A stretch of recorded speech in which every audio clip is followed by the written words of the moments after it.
Assalamualaikum.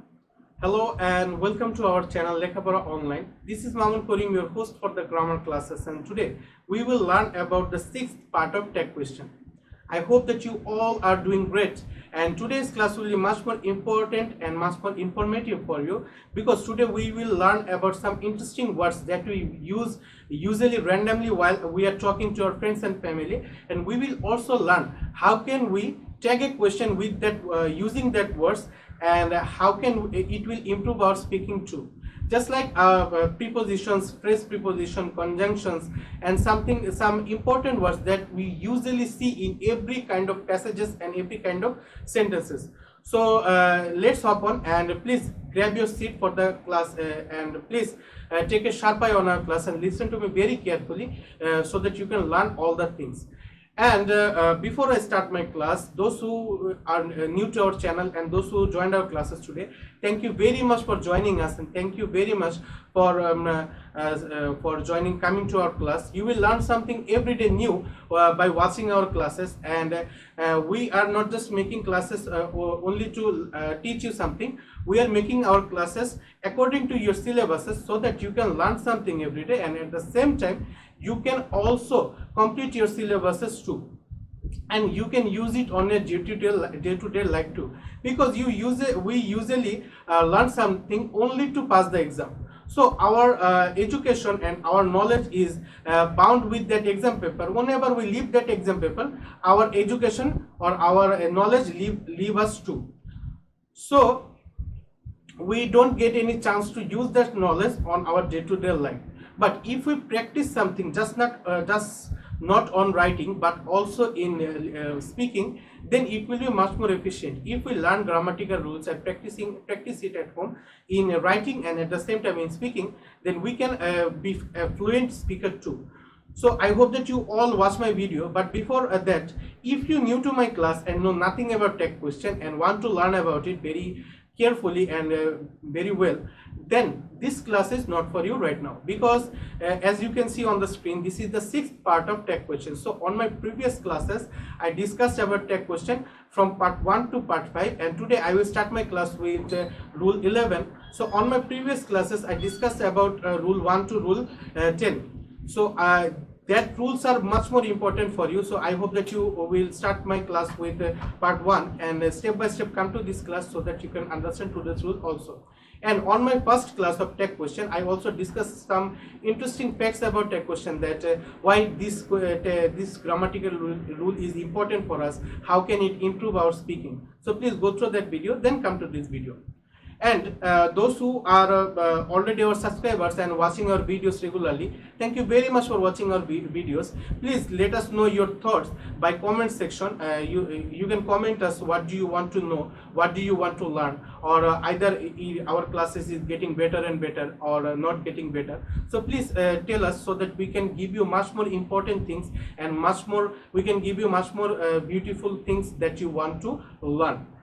So no more talking, let's get started. Today I will start with the same rule that I raised my class previously, because this rule is very much easy, and almost you can see this rule in almost any exercise of your textbook, your test paper, or your exam hall too, because this rule is very much popular, and you can get this rule almost 90% sure. I am 95% sure that you will get this kind of sentence on your example. So please learn about it, and so that you can confirm at least 1 mark at the starting.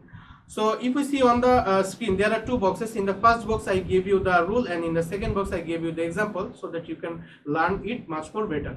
আমরা যদি প্রথম রুলটি দেখি, গত ক্লাসে কিন্তু আমরা শুধুমাত্র imperative sentence সম্পর্কে শিখেছিলাম, যে সেন্টেন্সে ইম্পারেটিভ কোনো ট্যাগ কোশ্চেনের গ্রামারে যদি ইম্পারেটিভ সেন্টেন্স থাকে, তাহলে ওই সেন্টেন্সগুলোকে কিভাবে আমরা কোশ্চেন ট্যাগ করব সেই সম্পর্কে শিখেছিলাম। তার মধ্যে সবচেয়ে সহজ রুল ছিল লেটাসের রুল। আমরা শিখেছি যে চার ধরনের বিষয় আমাদের ইম্পারেটিভ সেন্টেন্সে থাকে: আদেশ, উপদেশ, অনুরোধ এবং অনুমতি। তো আদেশ এবং উপদেশ অর্থাৎ কোন সেন্টেন্সে যদি অ্যাডভাইস অথবা অর্ডার থাকে, সেক্ষেত্রে আমরা উইল ইউ বা ওয়ন্ট ইউ ব্যবহার করব। এবং অ্যাডভাইস এবং অর্ডার চেনার সবচেয়ে সহজ উপায় হলো যে সেন্টেন্স শুরু হয় প্রিন্সিপাল ভার্বের দ্বারা, সেগুলো দ্বারা অ্যাডভাইস অথবা অর্ডার বোঝানো হয়। পরবর্তী যে সেন্টেন্সগুলো সম্পর্কে আমরা শিখেছিলাম যে যদি কোনো সেন্টেন্সে রিকোয়েস্ট করা হয়, অর্থাৎ কোনো সেন্টেন্স যদি প্লিজ থাকে, তাহলে আমরা ক্যান ইউ বা কুড ইউ ব্যবহার করব। প্লিজ দেখলে বুঝবো যে ওই সেন্টেন্সটিতে অনুরোধ করা হয়েছে। এবং পরবর্তীতে আমরা শিখেছিলাম অনুমতি সূচক বাক্য, যে কোনো সেন্টেন্সে যদি লেটস দ্বারা শুরু হয় সেক্ষেত্রে শুধুমাত্র উইল ইউ ব্যবহার করলে সেন্টেন্সটি কমপ্লিট হয়ে যাবে।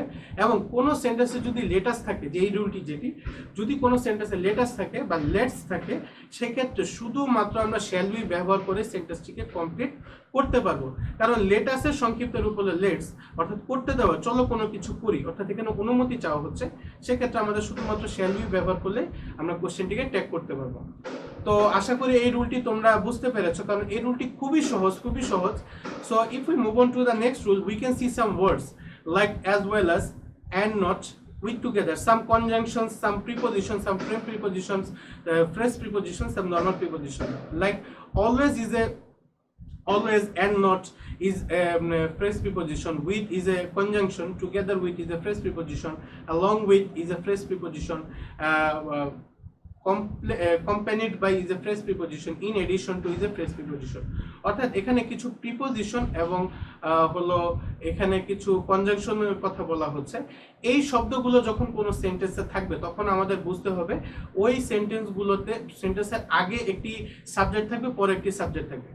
আমরা সকলেই শিখেছি মূলত যে কোনো সেন্টেন্সের সাবজেক্ট অথবা অবজেক্ট তৈরি হয় নাউন বা প্রোনাউন দ্বারা, তাই না? তার মানে কোনো সেন্টেন্সে যদি আমরা নাউন বা প্রোনাউন দেখি তাহলে বুঝবো যে ওগুলো হলো সাবজেক্ট অথবা অবজেক্টের কাজ করবে। তো কোনো সেন্টেন্সে যদি আমার দুটি সাবজেক্ট বসাতে হয় তাহলে আমাদের এই ওয়ার্ডগুলো ব্যবহার করতে হয়। অ্যাজ ওয়েল অ্যাজ অর্থ হলো সাথে সাথে। সো এটি হলো একটি ফ্রেজ প্রিপোজিশন। অ্যান্ড নট এটি হলো একটি কনজাংশন। উইথ অর্থ সাথে, এটিও কনজাংশন। টুগেদার উইথ এটি হলো একটি ফ্রেজ প্রিপোজিশনের মতো কাজ করে। তারপর অ্যালং উইথ, অ্যাকম্পানিড বাই, এগুলো সবকিছু তোমরা অ্যাপ্রোপ্রিয়েট প্রিপোজিশনের যে চ্যাপ্টারটি আছে সেখানে পেয়ে যাবা। সো এখানে অ্যালং উইথ অর্থ সাথে, অ্যাকম্পানিড বাই অর্থ সাথে, এবং ইন এডিশন টু অর্থাৎ অপরপক্ষে, বা ইন এডিশন টু অর্থ একটির বিপরীতে অপরটি। তো প্রত্যেকটি ক্ষেত্রে তোমরা বুঝতে পারছো এখানে দুটি বিষয় কথা উল্লেখ করা আছে, বা দুটি বস্তু বা দুই ব্যক্তির কথা বলা হয়েছে। সো এই ক্ষেত্রে আমরা যখন দেখবো যে কোনো সেন্টেন্সে দুটি সাবজেক্ট আছে এবং মাঝখানে যদি এই সকল ওয়ার্ড থাকে সেক্ষেত্রে তোমরা অবশ্যই প্রথম সাবজেক্টকে ব্যবহার করে সেন্টেন্সটিকে কমপ্লিট করবে, অর্থাৎ একটি কোশ্চেনকে ট্যাগ করবে। যদি এক্সাম্পলটি দেখো, he along with me has done the work. এখানে দেখো হি একটি সাবজেক্ট এবং অ্যালং উইথ এরপরে মি হলো একটি সাবজেক্ট, পরে দেওয়া আছে has done the work. So এখানে দেখো দুটি সাবজেক্ট দেওয়া, আমরা সবসময় প্রথম সাবজেক্টটি খেয়াল করব, হি ব্যবহার করব, এবং এখানে হ্যাজ দেওয়া আছে, যেহেতু হ্যাজের সাথে নট যুক্ত নাই আমরা নট যুক্ত করে দিব, হ্যাজেন্ট, এবং হি ব্যবহার করবো hasn't he. He along with me has done the work, hasn't he. So আশা করি এই রুলটি তোমরা বুঝতে পেরেছো। If we step forward for rule 13, then we can see some other words too. And these words we usually saw on the classes of completing sentence, because when we were learning about completing sentence, then we learned about how to complete a sentence using not only but also not, but either or, neither nor. So this word will also help us to complete or also help us to tag a question too. অর্থাৎ এই ওয়ার্ডগুলো আমাদের একটি tag question করার ক্ষেত্রে কাজে লাগবে।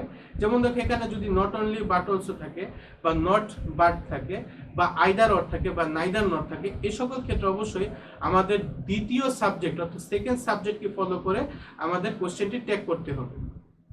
এখন দেখো এখানে এক্সাম্পল হিসেবে আমি দিয়ে দিয়েছি not only Shamima but also Rakib is my friend. এখন এখানে যদি আগের নিয়মের মতো শামিমাকে ফলো করা হতো তাহলে এখানে সাবজেক্ট হতো শি, কিন্তু যেহেতু এখানে রাকিব বলা হয়েছে তার মানে যেহেতু ম্যাসকিউলিন সাবজেক্ট সেহেতু এখানে আমরা হি ব্যবহার করব।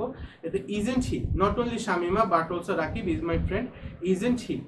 তো আশা করি এই রুলটি তোমরা বুঝতে পেরেছো, বা তোমাদের আমি বুঝাতে পেরেছি যে এই রুলটি কিভাবে কাজ করে।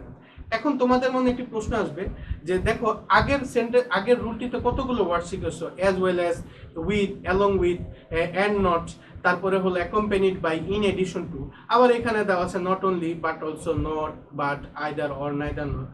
সো এতগুলো ওয়ার্ড কিভাবে মনে রাখবা, কোন সময় প্রথম সাবজেক্ট কোন সময় সেকেন্ড সাবজেক্ট, এই নিয়ে তোমাদের মনে একটু কনফিউশন থাকতে পারে। তো এর জন্য আমি এই দুটি রুলের একটি মার্চ করে আমি একটি শর্ট টেকনিক তোমাদের শিখিয়ে দিচ্ছি। যখন দেখবা কোনো সেন্টেন্সে দুটি সাবজেক্ট দেওয়া আছে, অর্থাৎ সেন্টেন্সের প্রথমে অক্সিলারি ভার্বের আগে দুটি নাউন বা দুটি প্রোনাউন দেওয়া আছে, তখনই বলবা দুটি সাবজেক্ট। তো দুটি সাবজেক্ট পাওয়ার পরে যদি দেখো প্রথম সাবজেক্টের আগে কোনো ওয়ার্ড দেওয়া আছে, তখন দ্বিতীয় সাবজেক্ট অনুযায়ী কোশ্চেনটিকে ট্যাগ করবা। আর যদি দেখো যে প্রথম সাবজেক্টের আগে কোনো ওয়ার্ড দেওয়া নাই, সেক্ষেত্রে সবসময় প্রথম সাবজেক্টকে ফলো করে কোশ্চেনটিকে ট্যাগ করবা। যদি আমি আগের রুলে আবার যাই, দেখো এখানে আগের রুলে হি অ্যালং উইথ মি, অর্থাৎ দেখো হি হলো প্রথম সাবজেক্ট, এর আগে কিন্তু কোনো ওয়ার্ড দেওয়া নেই। এর জন্য প্রথম ওয়ার্ড ব্যবহার করে, প্রথম সাবজেক্ট ব্যবহার করে আমরা সেন্টেন্সটি কমপ্লিট করেছি। He along with me has done the work, hasn't he? But if we see the second rule and second example, then we can see there is a word not only before Shamima. So এখানে দুটি subject দেওয়া হচ্ছে, শামিমা এবং রাকিব। তো শামিমা এবং রাকিবের মধ্যে প্রথম সাবজেক্ট হলো শামিমা, শামিমার আগে কিন্তু একটি ওয়ার্ড দেওয়া আছে। তার মানে এখানে আমরা প্রথম সাবজেক্টকে ফলো করতে পারবো না, আমাদের অবশ্যই সেকেন্ড সাবজেক্টকে চুজ করতে হবে, আমাদের রাকিব চুজ করতে হবে, এবং তার সাথে একটি অক্সিলারি ভার্ব দেওয়া আছে ইজ, ইজের কারণে ইজেন্ট বসিয়েছি এবং রাকিবের পরিবর্তে হি বসাবো, ইজেন্ট হি। তো আশা করি রুলটি তোমরা বুঝতে পেরেছো বা আমি খুব ভালোভাবে তোমাদের বোঝাতে পেরেছি। আমরা যদি পরবর্তী রুলে যাই, দেখো এখানে দেওয়া আছে এভরিবডি, নোবডি, এনিবডি ইত্যাদি থাকলে ট্যাগ কোশ্চেনের ক্ষেত্রে দে ব্যবহৃত হয়। অর্থাৎ এভরিবডি, নোবডি বা এনিবডি ইত্যাদি থাকলে আমাদের অবশ্যই ট্যাগ কোশ্চেনের ক্ষেত্রে দে ব্যবহার করতে হবে। এবং দে ব্যবহার করার ক্ষেত্রে একটি জিনিস আমাদের মনে রাখতে হবে যে এভরিবডি, নোবডি বা এনিবডির ক্ষেত্রে অনেক সময় ভার্বের সাথে এস বা ইএসও থাকতে পারে। তো আমরা সবাই শিখেছি যে ভার্বের সাথে এস বা ইএস থাকলে আমাদের অবশ্যই ভার্বের ডাজ আনতে হবে, ডাজ ব্যবহার করতে হবে। কিন্তু যে সকল সেন্টেন্সে দে কে সাবজেক্ট হিসেবে ব্যবহার করতে হয়, সেই সকল সেন্টেন্সে আমরা কখনো ডাজ ব্যবহার করতে পারবো না অক্সিলারি ভার্ব হিসেবে, আমাদের অবশ্যই ডু ব্যবহার করতে হবে, কারণ দে এর সাথে কখনো ডাজ বসে না, দে এর সাথে সবসময় ডুই বসে। তো এখানে আমরা দে এর আগে ডু বসাবো, এবং যেহেতু সেন্টেন্সটি পজিটিভ এই জন্য আমরা ডোন্ট বসাবো। যেমন আমরা এক্সাম্পলটা যদি খেয়াল করি, এখানে দেখো দেওয়া আছে everyone likes him, everyone likes him, সকলে তাকে পছন্দ করে। এখানে দেখো লাইকের সাথে এস বা ইএস আছে, তাই না? তো আমাদের এখানে ডাজ ব্যবহার করার কথা ছিল, কিন্তু যেহেতু এখানে আমরা এভরিওয়ান থাকার কারণে আমরা দে ব্যবহার করব, সো এখানে কখনোই ডাজ আসবে না, এখানে আমরা ডু বসাবো। সো ডু হবে, এবং যেহেতু ভার্বটি পজিটিভ বা অ্যাফার্মেটিভ, সেহেতু এখানে আমাদের অবশ্যই নট যুক্ত করতে হবে ডোন্ট, এবং তারপরে সাবজেক্ট বসাবো দে, ডোন্ট দে। এখন যারা এই অক্সিলারি ভার্বকে কিভাবে শর্ট ফর্মে বসায় তা না জানো, তারা অবশ্যই আমার প্রথম ক্লাসটি দেখবে। প্রথম ক্লাসে আমি একটি টেবিল তোমাদেরকে দেখিয়েছি, যে টেবিলের মাধ্যমে তোমরা শিখতে পারবা যে কিভাবে একটি সেন্টেন্সকে বা কিভাবে অক্সিলারি ভার্বকে শর্ট করা যায়। সো আশা করি বিষয়গুলো তোমরা বুঝতে পেরেছো এবং রুলটি তোমাদের বোঝাতে পেরেছি। So I hope that you all understood the rule that I discussed today. That's all for today. Let's wrap up the class. But before I rest my class, if you didn't subscribe my channel yet, please subscribe our channel and share our channel to all the students around you, your friends and family, your brothers and sisters, even your parents, so that they can also learn something and they can also teach their children something much more better every day. I will come to you with another video on tech question. Until then, stay home, stay safe, and please watch our videos regularly. Assalamu alaikum.